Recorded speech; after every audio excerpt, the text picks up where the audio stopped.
Hello, I'm Mike, the Crafty Physicist. Today I'm going to be improving my microphone.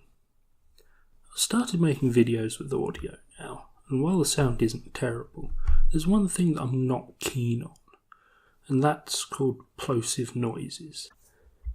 Now, I'm going to explain how a microphone works. The thing wobbles. That's all you need to know for this. The problem with this is that the thing wobbles not just when I speak into it, but from other things. So even something that's quite quiet for me, like,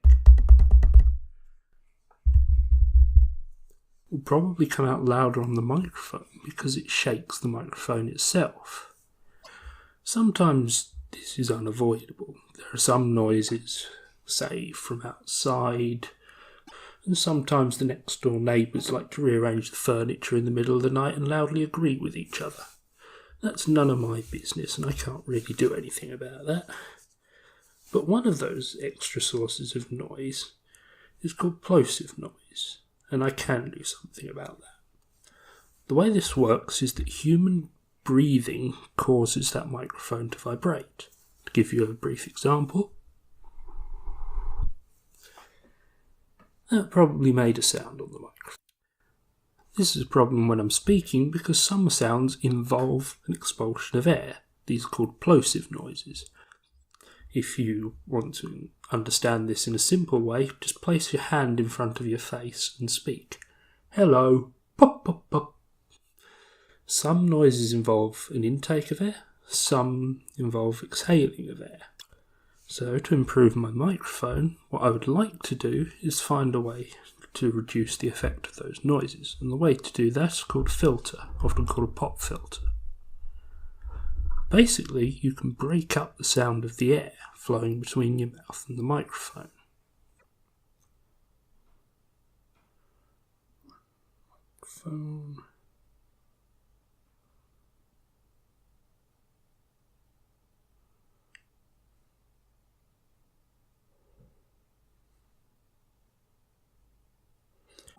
Now, to make an effective filter, what you need is two things. Firstly, a mesh to break up the airflow, and secondly, a distance between that mesh and the part of the recorder that's picking up sound. As you might have noticed when I showed the microphone, it has a mesh filter at the front. However, that doesn't work brilliantly as a pop filter because of the distance between it and the recorder. To improve this, I need to put a filter in front. Now, I could buy one, but I'm cheap. This gives me a couple of other options. I need to find something that makes a mesh. Now, some very quick research revealed that tights are a good way of doing this, but there is a slight problem, which is that I don't wear tights. I know. I'm sorry for ruining your fantasies, but I just don't. So I need to think of a couple of other things, and I've had two ideas. The first one is cloth bandaging, which I'll show an example of now. I've taped it to a wireframe. It has small gaps to allow the wound to breathe.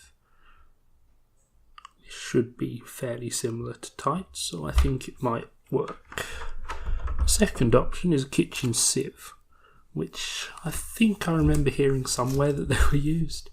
I have no idea, and it looks a bit like the thing on the front of the microphone, so I thought it would be worth a go. With that out of the way, my plan is fairly simple.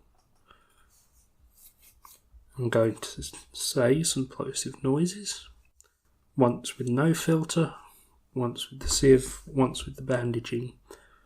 Then I will record the noise they make, listen to it, and decide on the best one. Lastly on my list of things, because it's what I have, is this little handy holder thing. It's a bit overkill, but it's what I've got, and it has little clip hands that I can clip both the sieve and the bandaging onto. And here we go, test 1 with no cover. P-p-p-t-h-h. Test 2 with sieve. P-p-p-t-h-h.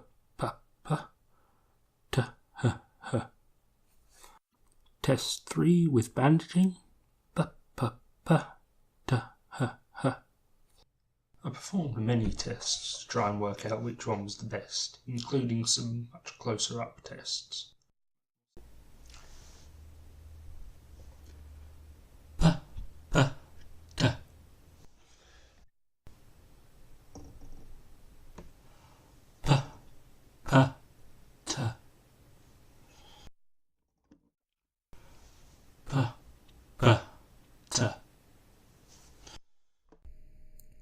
So there you go. That was an interesting little side project that I've been doing.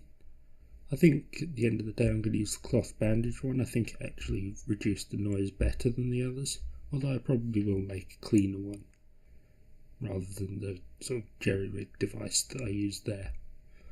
I've been Mike, the Crafty Physicist. Good night.